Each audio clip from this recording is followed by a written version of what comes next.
Lectura de la carta a los Hebreos. Hermanos, conservar el amor fraterno y no olvidéis la hospitalidad.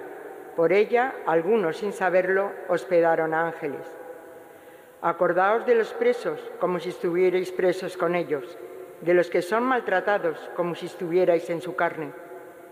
Que todos respeten el matrimonio, el lecho nupcial, que nadie lo mancille, porque a los impuros y adúlteros Dios los juzgará. Vivid sin ansia de dinero, contentándoos con lo que tengáis, pues Él mismo dijo: nunca te dejaré ni te abandonaré. Así tendremos valor para decir: el Señor es mi auxilio, nada temo. ¿Qué podrá hacerme el hombre? Acordaos de vuestros guías, que os anunciaron la palabra de Dios. Fijaos en el desenlace de su vida e imitad su fe. Jesucristo es el mismo ayer, hoy y siempre. Palabra de Dios. Te alabamos, Señor. El Señor es mi luz y mi salvación. El Señor es mi luz, mi salvación. El Señor es mi luz y mi salvación. ¿A quién temeré? El Señor es la defensa de mi vida. ¿Quién me hará temblar? El Señor es mi luz y mi salvación. Si un ejército acampa contra mí, mi corazón no tiembla. Si me declaran la guerra, me siento tranquilo. El Señor es mi luz y mi salvación. Él me protegerá en su tienda al día del peligro. Me esconderá en lo escondido de su morada. Me alzará sobre la roca. El Señor es mi luz y mi salvación. Tu rostro buscaré, Señor. No me escondas tu rostro. No rechaces con ira a tu siervo, que tú eres mi auxilio. No me deseches. El Señor es mi luz y mi salvación. Aleluya, aleluya, aleluya. Bienaventurados los que escuchan la palabra de Dios con un corazón noble y generoso, la guardan y dan fruto con perseverancia. Aleluya, aleluya, aleluya, aleluya.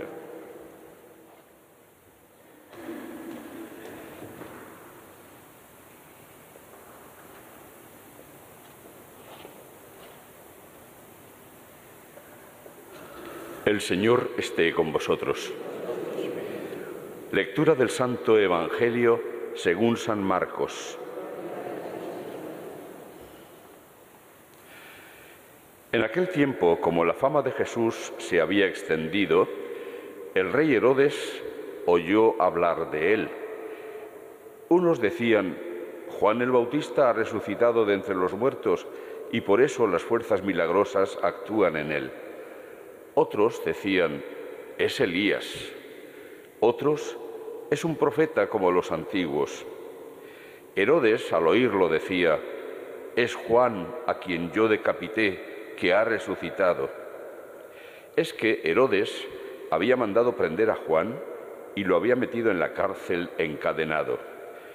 El motivo era que Herodes se había casado con Herodías, la mujer de su hermano Filipo, y Juan le decía que no le era lícito tener a la mujer de su hermano.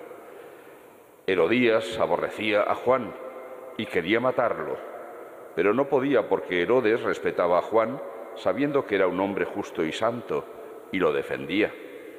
Al escucharlo quedaba muy perplejo, aunque lo oía con gusto. La ocasión llegó cuando Herodes, por su cumpleaños, dio un banquete a sus magnates, a sus oficiales y a la gente principal de Galilea. La hija de Herodías entró y danzó, gustando mucho a Herodes y a los convidados. El rey le dijo a la joven: pídeme lo que quieras, que te lo daré. Y le juró: te daré lo que me pidas, aunque sea la mitad de mi reino. Ella salió a preguntarle a su madre: ¿qué le pido? La madre le contestó: la cabeza de Juan el Bautista. Entró ella enseguida a toda prisa, se acercó al rey y le pidió: quiero que ahora mismo me des en una bandeja la cabeza de Juan el Bautista. El rey se puso muy triste, pero por el juramento y los convidados no quiso desairarla. Enseguida le mandó a uno de su guardia que trajese la cabeza de Juan.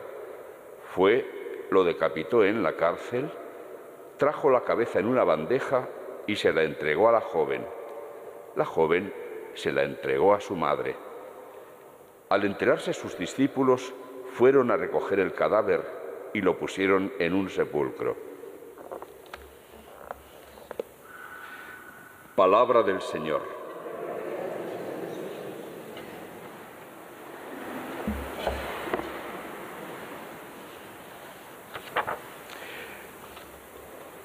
Uno de los problemas más serios que tenemos los seres humanos en nuestra vida es precisamente cómo tenemos que comportarnos, qué es lo que tenemos que hacer.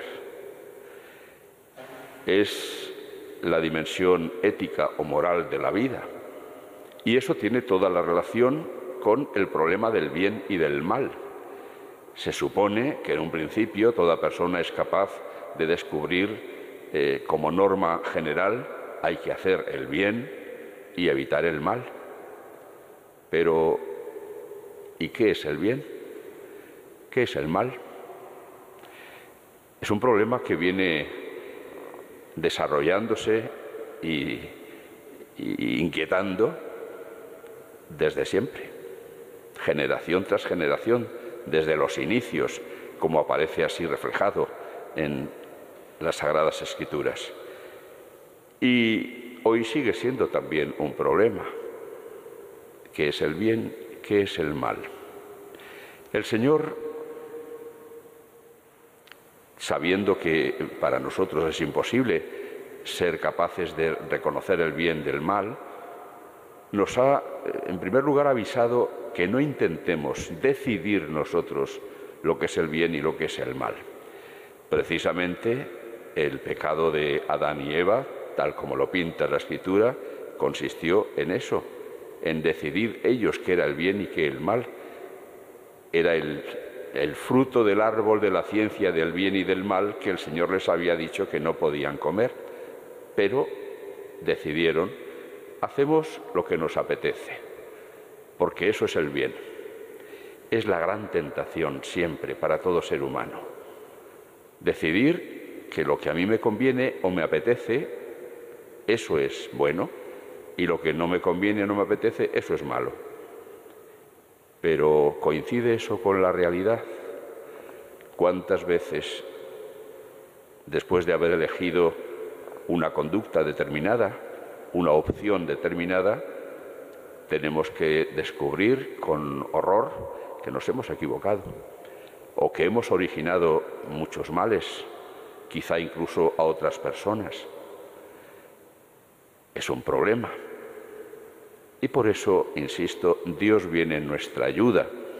Y cuando hace alianza con el pueblo de Israel y le dice que Él será su Dios, ellos serán su pueblo, los términos de la alianza son que el Señor les pone unos mínimos de conducta adecuada para que los guarden.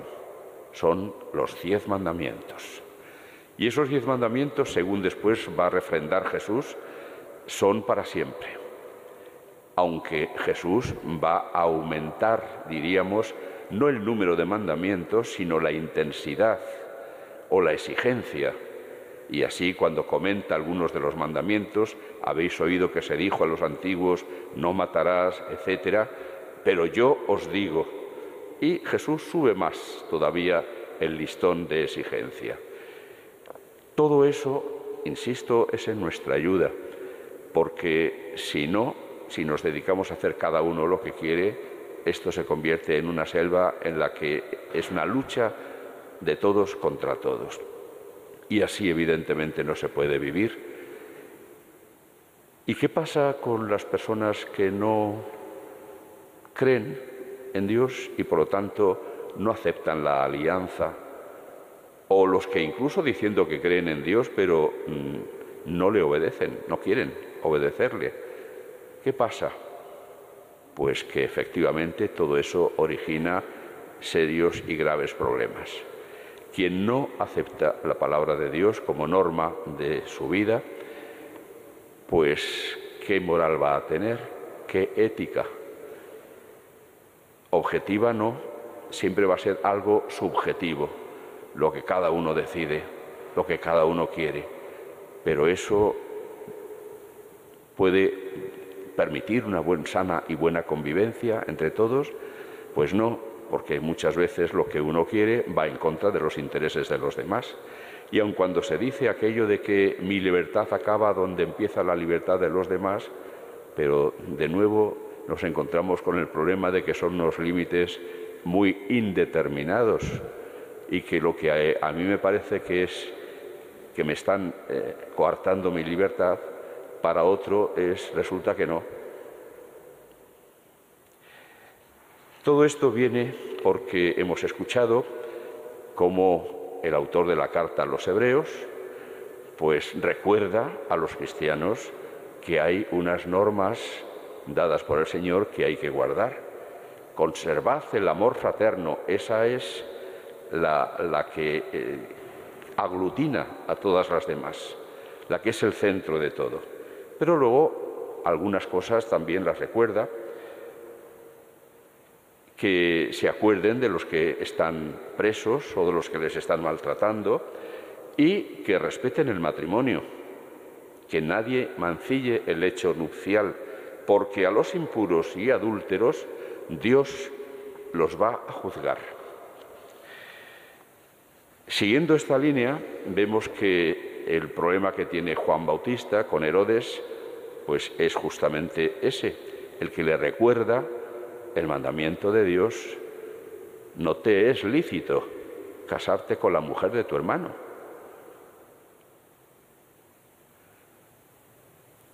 Notemos de paso que Juan lo más que hace es recordarle ese mandamiento.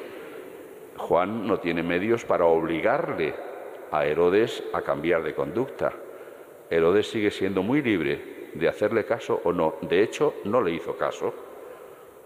En cambio, la otra persona, Herodías, odiando a Juan Bautista porque le recuerda que ha hecho mal, sí que tiene medios para callarle. Y como hemos escuchado, termina por desembarazarse de su enemigo, de su adversario, de la voz de su conciencia que le está recordando que no puede hacer aquello, y consigue hacerlo matar.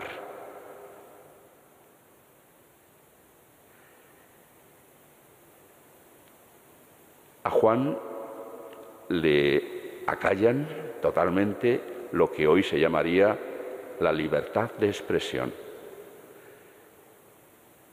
En nuestros tiempos nos presenta este problema también, y de manera aguda, porque hay quienes desde los poderes pues están tratando de imponer una visión concreta, antropológica del ser humano, o una serie de normas de conducta, y con la fuerza de los poderosos las imponen. Pero además pretenden que, como a Juan Bautista, pretenden que se callen y que no digan, no proclamen lo que es la palabra de Dios y las exigencias de la moral cristiana. Exigencias que evidentemente van dirigidas a quienes creen en el Señor. Los cristianos ni quieren ni pueden imponer a nadie sus creencias.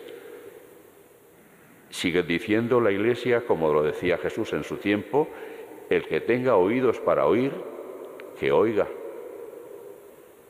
Pero que no pretendan de ninguna manera el imponernos otra forma de ver la vida y otra forma de vivirla. Nosotros creemos en Dios y le seguimos a Él. Y si Él nos dice no matarás, esa palabra, en todo caso, tiene que ser respetada. En todo caso. O no cometerás adulterio, pues esa palabra tiene que ser respetada. En todo caso. Por supuesto que se puede cometer el pecado de no hacer lo que Dios dice, pero quien cree en el Señor es capaz de darse cuenta de su error, arrepentirse y pedir perdón, pero no declarar que el adulterio no es ningún pecado, no es nada malo. Eso no lo hace alguien que cree en Dios, evidentemente, pero sí lo hace tranquilamente quien no cree en Dios y quien quiere seguir sus caprichos. Pero eso origina bienes, no tenemos más que echar una miradita a nuestro mundo y lo que pasa en el tema matrimonial, las familias y el desastre que está habiendo en tantas y tantas circunstancias. Por mucho que no se quieran ver, ahí está un montón de dolor que se origina por no respetar la ley de Dios. ¿Tenemos que callar ante todo lo que ocurre? ¿Por qué? ¿No tenemos nosotros también libertad de expresión? ¿O la libertad de expresión solo es para quienes denigran y se burlan de la religión? En ese caso sí es libertad de expresión. Pero cuando nosotros, desde nuestra pequeñez, nuestra humildad, y conscientes de que somos también nosotros pecadores y que no podemos tirar la primera piedra nunca a nadie, pero cuando recordamos que hay fundamentos morales que deben ser respetados, que son los que hacen el bien a todos, pues podemos hacerlo. Que no quieren ser aceptados, ¿qué le vamos a hacer? Pero nadie debe ni tiene derecho a callarnos. No. Que no quieren aceptar nuestro modo de vida, nuestra forma de ver las cosas, que es la que el Señor nos enseña. Pues bien, allá ellos. Pero a nosotros que no nos impongan lo que no deben imponernos. Es la gran tentación siempre en nuestro mundo, como vemos, ese apropiarse de lo que es el bien y de lo que es el mal. El ser humano necesita ser humilde y reconocer que nosotros nos equivocamos. Que cuando declaramos que es bien nuestro capricho, muchas veces nos equivocamos y originamos males, que es lo peor de todo, porque lo que el Señor quiere no es imponernos autoritariamente una conducta determinada. Lo que quiere es nuestro bien y Él sabe y conoce cuál es nuestro bien. Y por eso viene en nuestra ayuda y nos dice: caminad por aquí, no caminéis por allí, que os haréis daño y terminaréis en muerte, porque el pecado, la desobediencia a Dios, origina la muerte. Y no solo la física, que ya de por sí es bastante mala, sino sobre todo la muerte definitiva del alma, que no puede reposar feliz junto a Dios para siempre.